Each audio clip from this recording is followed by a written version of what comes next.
Hello friends, welcome back to my channel. This is Ganesh. You are watching trading Pathshala.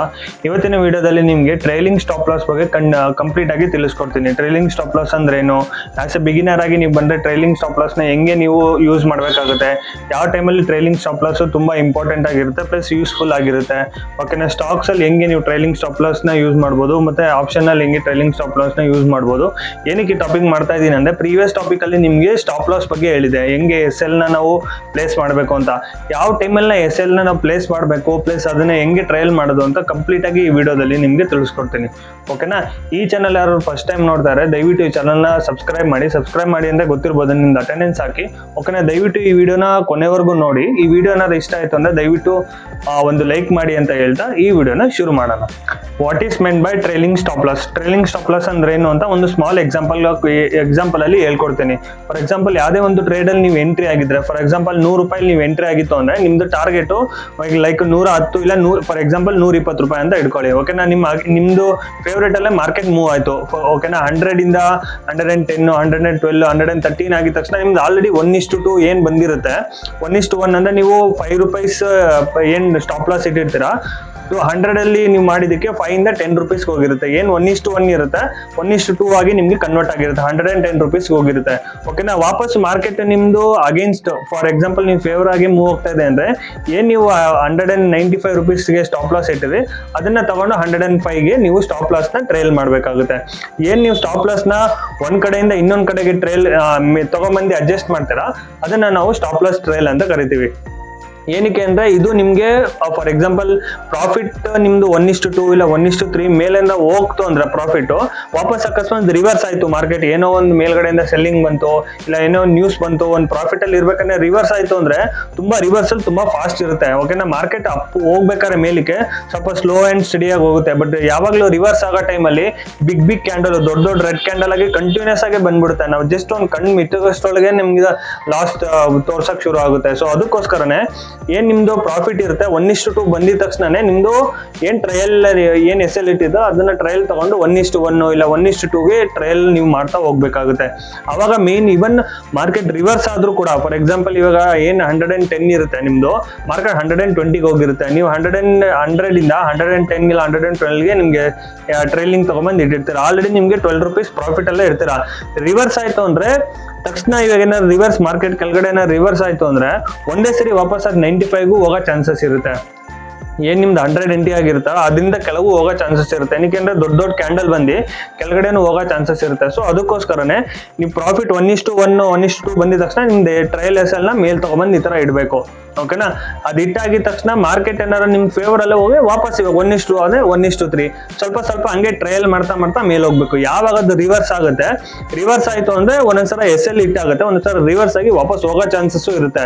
But ನೀವು profit ಅಲ್ಲೇ exit ಆಗ್ಬೇಕು ಅಂತ ಅಂದ್ರೆ trailing stop loss ನ ನೀವು ಯೂಸ್ ಮಾಡ್ಲೇಬೇಕಾಗುತ್ತೆ. ಆಸ್ ಅ ಬಿಗಿನರ್ ಬಂತು ಅಂದ್ರೆ ಟ್ರೈಲಿಂಗ್ ಸ್ಟಾಪ್ ಲಾಸ್ ಮತ್ತೆ ಸ್ಟಾಪ್ ಲಾಸ್ ಇಲ್ಲದೆ ಯಾವ್ದೇ ಕಾರಣಕ್ಕೂ ಮಾರ್ಕೆಟ್ ಅಲ್ಲಿ ನೀವು ಸಸ್ಟೈನ್ ಆಗಕ್ ಆಗೋದಿಲ್ಲ. ಇವನ್ ಆಪ್ಷನ್ ಟ್ರೈಲಿಂಗ್ ಅಲ್ಲಿ ಆಗ್ಲಿ, ಇಲ್ಲಾಂದ್ರೆ ಲೈಕ್ ಸ್ಟಾಕ್ ಮಾರ್ಕೆಟ್ ಇದರಿಂದ ಸ್ಟಾಕ್ಸ್ ಅಲ್ಲಿ ಏನ್ ನೀವು ಟ್ರೇಡ್ ಮಾಡ್ತೀರಾ ಅದರಲ್ಲಿ ಟ್ರೈಲಿಂಗ್ ಸ್ಟಾಪ್ ಲಾಸ್ ತುಂಬಾ ಇಂಪಾರ್ಟೆಂಟ್ ಆಗಿರುತ್ತೆ. ಫಾರ್ ಎಕ್ಸಾಂಪಲ್ ನೀವೇನಾದ್ರು ಬಿಗಿನರ್ಸ್ ಆಗಿ ನೀವು ಬಂತು ಅಂದ್ರೆ ಯಾವುದೇ ಒಂದು ನಿಮ್ದು 1:1 ಇಲ್ಲ 1:2 ಆಗ್ಲಿ, ಫಸ್ಟ್ ಮಾರ್ಕೆಟ್ ನಿಮ್ಗೆ ಏನ್ ನಿಮ್ದು ಅಗೇನ್ಸ್ಟ್ ಹೋಗುತ್ತೆ, ಫಾರ್ ಎಕ್ಸಾಂಪಲ್ ನಿಮ್ ಫೇವರ್ ಆಗಿ ಹಿಂಗ್ ಹೋಯ್ತು ಅನ್ಕೊಳ್ಳಿ, ಆದಷ್ಟು ನೀವು ಟ್ರೈಲಿಂಗ್ ಸ್ಟಾಪ್ ಲಾಸ್ ಮಾಡ್ತಾ ಹೋಗ್ಬೇಕು. ಸುಮ್ನೆ ಮಾರ್ಕೆಟ್ ಮೇಲ್ ಹೋಗ್ತಾ ಇದೆ ಅಂತ ಬಿಟ್ಬಿಡಕ್ಕೆ ನಾವು ಹೋಗಕ್ ಹೋಗ್ಬಾರ್ದು. ಏನಕ್ಕೆ ಅಂದ್ರೆ 1 ಸಲ ಹೋಗುತ್ತೆ, 2 ಸಲ ಹೋಗುತ್ತೆ, ವಾಪಸ್ ರಿವರ್ಸ್ ಆಯ್ತು ಅಂದ್ರೆ ಇವತ್ತು ನಿಮ್ಗೆ ಪ್ರಾಫಿಟ್ ಕೊಡುತ್ತೆ. ಫಾರ್ ಎಕ್ಸಾಂಪಲ್ 2 ದಿನ 3ನೇ ದಿನ ಆದ್ಮೇಲೆ ಅಕಸ್ಮಾತ್ ರಿವರ್ಸ್ ಆಯ್ತು ಅಂದ್ರೆ ನಿಮ್ದು ಸೈಕಾಲಜಿ ಹಾಳಾಗೋಗುತ್ತೆ.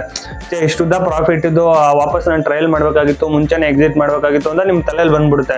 ಅದೇ ವಾಪಸ್ ನೆಕ್ಸ್ಟ್ ಏನ್ ಟ್ರೇಡ್ ಮಾಡ್ತೀರಾ ಅದರಲ್ಲೇ ಇರುತ್ತೆ, ಬೇಗ ಎಕ್ಸಿಟ್ ಆಗ್ಬಿಡೋದು. ಇವಾಗ 100 ಇಂದ 110 ಹೋಗ್ತಾ ಇದ್ದಂಗೆ ಎಕ್ಸಿಟ್ ಆಗ್ಬಿಡೋದು, ವಾಪಸ್ ಎಲ್ಲಿ ಮಾರ್ಕೆಟ್ ರಿವರ್ಸ್ ಆಗ್ಬಿಡುತ್ತೋ ಅಂತ ಭಯಕ್ಕೆ. ಸೊ ಅದಕ್ಕೋಸ್ಕರ ಆ ಭಯನ ನೀವು ನಿಮ್ ಮೈಂಡ್ ಇಂದ ತೆಗ್ದಾಕ್ಬೇಕು ಅಂದ್ರೆ ಟ್ರೈಲಿಂಗ್ ಸ್ಟಾಪ್ ಲಾಸ್ ತುಂಬಾ ಇಂಪಾರ್ಟೆಂಟ್ ಆಗಿರುತ್ತೆ. ಮತ್ತೆ ತುಂಬಾ ಜನ ನನ್ನ ಕೇಳ್ತಾರೆ, ಸರ್ ಯಾವಾಗ ಗಣೇಶ್ ನಾನು ಟ್ರೈಲಿಂಗ್ ಸ್ಟಾಪ್ ಲಾಸ್ ನ ಯೂಸ್ ಮಾಡ್ಬೋದು, ಆಸೆ ನಾನು ಬಿಗಿನರ್ ಆಗಿ ಬಂತು, ಇಲ್ಲಾಂದ್ರೆ ಯಾವಾಗಲೇ ಟ್ರೇಡ್ ತಗೋತು ಅಂದ್ರೆ ನಾನು ಹೇಳೋದೇನು ಅಂದ್ರೆ, ನಾನು ಇವಾಗ ಏನು 1.5 year ಎಕ್ಸ್ಪೀರಿಯನ್ಸ್ ಇದೆ, ನಾನು ಹೇಳೋದೇನು ಅಂದ್ರೆ ಫಸ್ಟ್ ನೀವು ಆ ಟ್ರೇಡ್ ಅಲ್ಲಿ ಪ್ರಾಫಿಟೇಬಲ್ ಆಗಿ, ಫಾರ್ ಎಕ್ಸಾಂಪಲ್ ಅದು P&L ನಿಮ್ಗೆ ಗ್ರೀನ್ ಅಲ್ಲಿ ತೋರಿಸ್ಬೇಕು, ಅವಾಗ ನೀವು ಟ್ರೈಲಿಂಗ್ ಹಾಕಕ್ಕೆ ಇಡಬೇಕು. ಏನಕ್ಕಂದ್ರೆ ಯಾವಾಗ ಪ್ರಾಫಿಟ್ ನಿಮ್ಗೆ 1:1 ಆಗ್ಲಿ, ಇವಾಗ ಏನ್ ರಿಸ್ಕ್ ರಿವಾರ್ಡ್ ಇರುತ್ತೆ 1:1 ಇಲ್ಲ 1:2 ಬಂದಿದ ತಕ್ಷಣ ದಯವಿಟ್ಟು ನಿಮ್ದು ಏನ್ ಎಸ್ ಎಲ್ ಇಟ್ಟಿರ್ತೀರ ಇರ್ತೀರ ಕೆಳಗಡೆ, ಅದನ್ನೇ ಟ್ರೈಲ್ ಮಾಡಕ್ಕೆ ಶುರು ಮಾಡ್ಬೇಕಾಗುತ್ತೆ. ಅಲ್ಲಿ ನಿಮ್ದು ಮೇನ್ ಸೈಕಾಲಜಿ ಲೈಕ್ ಇಂಟ್ಯಾಕ್ಟ್ ಆಗಿರುತ್ತೆ. ಏನ್ ನೀವು ಟ್ರಯಲ್ ಮಾಡ್ತಾ ಬರ್ತೀರಾ, ಆಟೋಮೆಟಿಕ್ ಆಗಿ ಮಾರ್ಕೆಟ್ ಅನ್ನೋದು ನಿಮ್ ಫೇವರ್ ಆಗಿ ಹೋಗ್ತು ಅಂದ್ರೆ ಸ್ವಲ್ಪದಿಂದ ಸ್ವಲ್ಪ ವಾಪಸ್ ಇವಾಗ 100 ಅಲ್ಲಿ ಇದ್ರೆ 110 ತಗೊಂಬಂದ್ ಇಡ್ಬೇಕು, 115 ಆ ತರ ನೀವು ಟ್ರಯಲ್ ಮಾಡ್ತಾ ಹೋದ್ರೆ ನಿಮ್ದು ಮೇನ್ ಪ್ರಾಫಿಟ್ ನು ಕೂಡ ರೈಡ್ ಮಾಡ್ಬೋದು. ಫಾರ್ ಎಕ್ಸಾಂಪಲ್ ಇವಾಗ ಏನ್ 10 ಅಲ್ಲಿ ಇರುತ್ತೆ 120 ಅಂದ್ರೆ ನಿಮ್ಗೆ 20 ರೂಪೀಸ್ ಪ್ರಾಫಿಟ್ ಅಲ್ಲೇ ಇರ್ತೀರಾ. ರಿವರ್ಸ್ ಆದ್ರೂ ಕೂಡ ನಿಮ್ಗೆ 20 ರೂಪಾಯಿ ಪ್ರಾಫಿಟ್ ಅಲ್ಲೇ ಎಕ್ಸಿಟ್ ಆಗ್ತೀರಾ, ಏನು ಲಾಸ್ ಅಲ್ಲಿ ಕೂಡ ಏನು ಎಕ್ಸಿಟ್ ಆಗೋದಿಲ್ಲ. ಸೊ ಅದಕ್ಕೋಸ್ಕರನೇ ಆಸ್ ಎ ಬಿಗಿನರ್ ನೀವು ಬಂತು ಅಂದ್ರೆ ದಯವಿಟ್ಟು ಟ್ರೈಲಿಂಗ್ ಸ್ಟಾಪ್ ಲಾಸ್ ನ ನೀವು ಯಾವಾಗ ಅದು ನಿಮ್ದು ಪ್ರಾಫಿಟ್ ಶೋ ಆಗಕ್ಕೆ ಶುರು ಆಗುತ್ತೆ, ಯಾವಾಗ 1:1 ಇಲ್ಲ 1:2ಗೆ ಶೋ ಆಗಕ್ಕೆ ಶುರು ಆಗುತ್ತೆ, ಅವಾಗ ನೀವು ಟ್ರಯಲ್ ಮಾಡಕ್ಕೆ ಶುರು ಮಾಡಬೇಕು. ಇಲ್ಲಾಂದ್ರೆ ಏನಾಗುತ್ತೆ, ಟ್ರಯಲ್ ಮಾಡಕ್ಕೆ ಏನು ಆಗಿಲ್ಲ ಅಂದ್ರೆ ನೀವು ಫಸ್ಟ್ ಏನಾಗುತ್ತೆ ಅಂದ್ರೆ ಒಂದಿನ ನೀವು ಹೆಂಗೋ ಒಂದು ಫ್ಲೂಕ್ ಅಲ್ಲಿ ಒಂದು ಲೈಕ್ 100 ಪಾಯಿಂಟ್ಸ್ ಇಲ್ಲ 50 ಪಾಯಿಂಟ್ಸ್ ಹೆಂಗೋ ಹಿಡಿದು ಬಿಡ್ತೀರಾ. ಸೆಕೆಂಡ್ ದಿನ ಇಲ್ಲಾಂದ್ರೆ ನೆಕ್ಸ್ಟ್ ಅದೇ ಕಂಟಿನ್ಯೂ ಮಾಡ್ತಾ ಹೋದ್ರೆ every day market 100 points 50 points ಕೊಡಲ್ಲ. ಓಕೆನಾ, ಒಂದೊಂದ್ಸಲ ಮೇಲೋಗಿ ರಿವರ್ಸ್ ಬಂದು ಮೇಲೋಗೋ ಚಾನ್ಸಸ್ ಇರುತ್ತೆ, ಇಲ್ಲಾಂದ್ರೆ ವಾಪಸ್ ಡೈರೆಕ್ಟ್ ಹೋಗಿ ವಾಪಸ್ ರಿವರ್ಸ್ ಆಗ್ಬೋದು. ಕಂಪ್ಲೀಟ್ ಏನು 100 ಪಾಯಿಂಟ್ಸ್ ಇಲ್ಲ 50 ಪಾಯಿಂಟ್ಸ್ ಹೋಗಿರುತ್ತೋ ವಾಪಸ್ ಅದು ಕಂಪ್ಲೀಟ್ ರಿವರ್ಸ್ ಆಗಿ ಅದ್ರ ನೆಗೆಟಿವ್ ಕೂಡ ಹೋಗೋ ಚಾನ್ಸಸ್ ಇರುತ್ತೆ. ಸೊ ಆ ಟೈಮಲ್ಲಿ ನೀವೇನ್ ಮಾಡ್ಬೇಕು ಅಂದ್ರೆ ಟ್ರೈಲಿಂಗ್ ಸ್ಟಾಪ್ ಲಾಸ್ ನ ಯೂಸ್ ಮಾಡ್ತಾ ಹೋಗ್ಬೇಕು. ಇದು ಫಸ್ಟ್ ಒಂದ್ 2-3 ದಿನ ಕಷ್ಟ ಆಗುತ್ತೆ. ಏನಕ್ಕೆ ಅಂದ್ರೆ ಪ್ರಾಫಿಟ್ ಕಣ್ಮುಂದೆ ಅಷ್ಟು ತೋರಿಸ್ತಾ ಇದ್ರು ಕಡಿಮೆ ಪ್ರಾಫಿಟ್ ಅಲ್ಲಿ ಎಕ್ಸಿಟ್ ಆಗೋದು ಅಂದ್ರೆ ತುಂಬಾ ನಿಮ್ಗೆ ಸೈಕಾಲಜಿ ಪ್ರಾಬ್ಲಮ್ ಆಗುತ್ತೆ. ಇವಾಗ 100 ರೂಪಾಯಿ ತೋರಿಸ್ತಾ ಇರೋ ಜಾಗದಲ್ಲಿ ಬರೀ ನೀವು 50 ರೂಪಾಯಿ ಇಲ್ಲ 60 ರೂಪಾಯಿಗೆ ಎಕ್ಸಿಟ್ ಆಗೋದು, ಇಲ್ಲ 2,000 ರೂಪಾಯಿ 1,000 ರೂಪಾಯಿ ಶೋ ಆಗ್ತಾ ಇದ್ರೆ ಮಾರ್ಕೆಟ್ ಪ್ರಾಫಿಟ್ ಬರೀ ಒಂದು 600 ರೂಪಾಯಿ 700 ರೂಪಾಯಿ ರಿವರ್ಸ್ ಏನಾರು ಆದಾಗ 700 ರೂಪಾಯಿ ನಿಮ್ಗೆ ಪ್ರಾಫಿಟ್ ಅಲ್ಲಿ ಎಕ್ಸಿಟ್ ಆಗೋದು ತುಂಬಾ ಕಷ್ಟ ಆಗುತ್ತೆ. ಬಟ್ ಅದನ್ನ ನಾವು ಡಿಸಿಪ್ಲಿನ್ ಆಗಿ 1 ಮಂತ್ ಮಾಡ್ತಾ ಬಂದ್ರೆ, ನಾನು ಹೇಳೋದೇನು ಅಂದ್ರೆ 1 ಮಂತ್ ಕಂಟಿನ್ಯೂಸ್ ಆಗಿ ನೀವು ಟ್ರೈಲಿಂಗ್ ಸ್ಟಾಪ್ ಲಾಸ್ ಯೂಸ್ ಮಾಡ್ಲೇಬೇಕಾಗುತ್ತೆ. ಇವನ್ ನೀವು ಪ್ರಾಫಿಟ್ ಆಗಲಿ ಲಾಸ್ ಆಗಲಿ ಟ್ರೈಲಿಂಗ್ ಸ್ಟಾಪ್ ಲಾಸ್ ಯೂಸ್ ಮಾಡಿ ಖಂಡಿತ. ಇವನ್ ಲಾಸ್ ಆದರೆ ಮಾಮೂಲಿ SL ಹಿಟ್ ಆಗಿ ಮಾರ್ಕೆಟ್ ಇಂದ ಈಚೆ ಬರ್ತೀರಾ. ಬಟ್ ಪ್ರಾಫಿಟ್ ಆಗಬೇಕು ಅಂದ್ರೆ, ಪ್ರಾಫಿಟ್ ನ ರೈಡ್ ಮಾಡಬೇಕು ಅಂದ್ರೆ ಟ್ರೈಲಿಂಗ್ SL ನ ನೀವು ಯೂಸ್ ಮಾಡಲೇಬೇಕಾಗುತ್ತೆ. ಮಿನಿಮಮ್ ಒಂದು 30 ಡೇಸ್ ಯೂಸ್ ಮಾಡಿ. ಓಕೆನಾ, ಒಂದು ಕರೆಕ್ಟ್ ಆಗಿ ಒಂದು ಸೈಕಾಲಜಿ ಮತ್ತೆ ಆ ಡಿಸಿಪ್ಲಿನ್ ಸೆಟ್ ಮಾಡ್ತು ಅಂದ್ರೆ ನೆಕ್ಸ್ಟ್ ನಿಮ್ದು ಏನು ಮುಂದೆ ನೀವು ಟ್ರೇಡರ್ ಆಗ್ಬೇಕು ಅಂತ ಅನ್ಕೊಂಡಿರ್ತಾರೆ, ನೆಕ್ಸ್ಟ್ 10 ವರ್ಷ ಆಗ್ಲಿ 20 ವರ್ಷ ಆಗ್ಲಿ ನೀವಾಗ ಫುಲ್ ಟೈಮ್ ಆಗ್ಬೇಕು ಅಂದ್ರೆ ಅದು ಯೂಸ್ಫುಲ್ ಆಗುತ್ತೆ.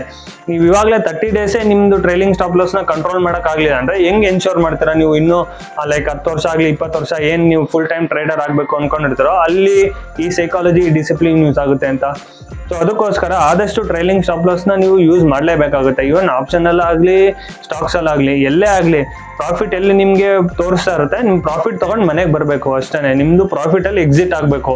ಇವಾಗ ದೊಡ್ಡ ಪ್ರಾಫಿಟ್ ಆಗ್ಲಿ ಚಿಕ್ಕ ಪ್ರಾಫಿಟ್ ಆಗ್ಲಿ ಒಂದು ಟ್ರೈಲಿಂಗ್ ಅಲ್ಲಿ ನಿಮ್ಗೆ ಚಿಕ್ಕ ಪ್ರಾಫಿಟ್ ಆದ್ರೂ ಪರವಾಗಿಲ್ಲ, ಏನ್ ತೊಂದ್ರೆ ಇಲ್ಲ.